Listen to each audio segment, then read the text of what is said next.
Hey, what is up my geeks, Paularaker here, and today I'm just making a short little video for you guys today. I may upload 2 videos today, I'm not really sure. Today I'm going to be showing you guys how to use track motion in Sony Vegas Pro 14. This is pretty simple concept, but you'd be surprised at the amount of people who have no idea how it works, and I actually had no idea how it worked for quite some time until I'm using it right now. I watched a YouTube tutorial on it myself, so I decided to make one of my own because all of them were really confusing and weird and all that. So anyways, first off, let's drag in a picture of our choice. I'll do that right now. Okay, so here we go. Here I have all my thumbnails from previous videos. Let's do that. Let's use my old logo there. Okay, so you're going to want to left click and insert video track, and then go into your picture or video or whatever you're importing, and then basically just drag and drop it. And then if you guys don't already know, you can see we got our picture in there now, so that should show up right in the middle of the screen there. So yeah, you guys can see that over on the right. Now we should be able to, if you just drag this picture, it won't change anything. It'll just basically change however long it's displayed on the screen. So there we have that. Now basically what I'm going to do right here, right over here to the left, you can see we have all these little options, like what is that, bypass motion blur, solo, that's like all the audio stuff. But right here, we're going to select track motion. It's the second one in right there. So you're going to select track motion, and then it should come up. I have it set so that it comes up as a docked window, but it should come up like that. When you guys open it, it should come up like that. But you can, it says it right there in the top left. It says hold control to dock the window, and you can actually do that, and you can dock the window and all that. So that's cool. But what you're going to want to do, first off, what I'm going to do is change the size of this. So see this first line, there's like 3 bars below there. You're going to want to click the third line up that says position on it. You're going to want to double click on that, and then it should come up with a little marker right there, and you guys can see that right there. It should come up with a little marker, and you're going to want to drag that to wherever your picture is. So like, let's say I wanted my picture to appear in, like, what is that? Let's say 5 seconds. I want my picture to appear and fly across the screen from left to right.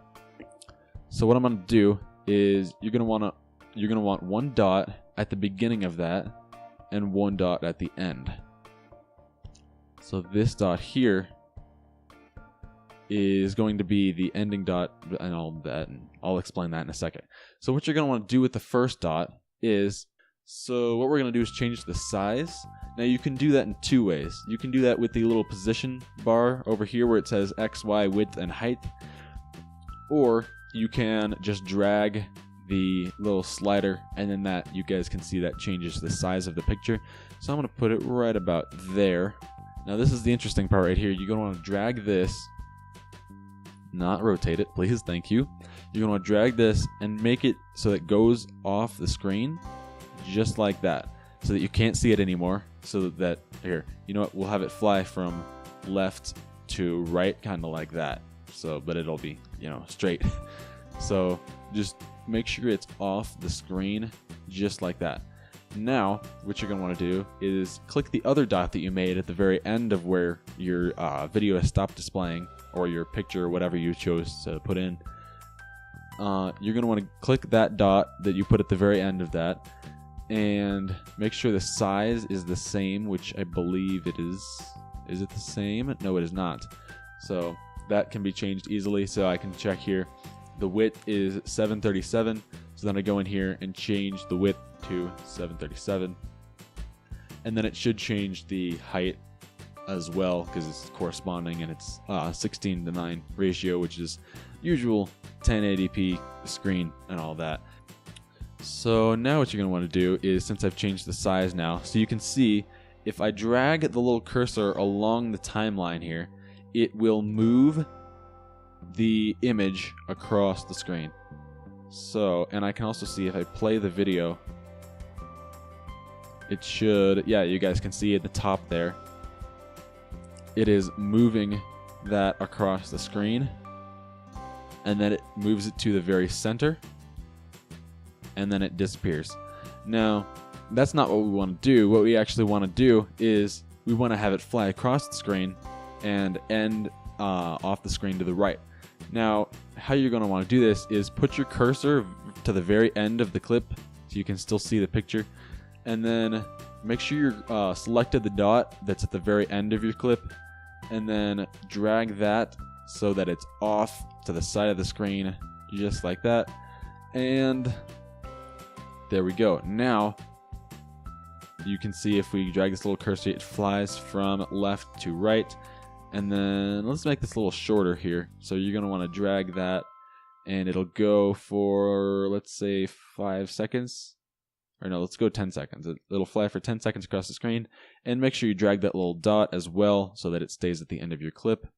And then if we play it, you can see my little logo there flies across the screen and then ends on the left, or on the right, sorry.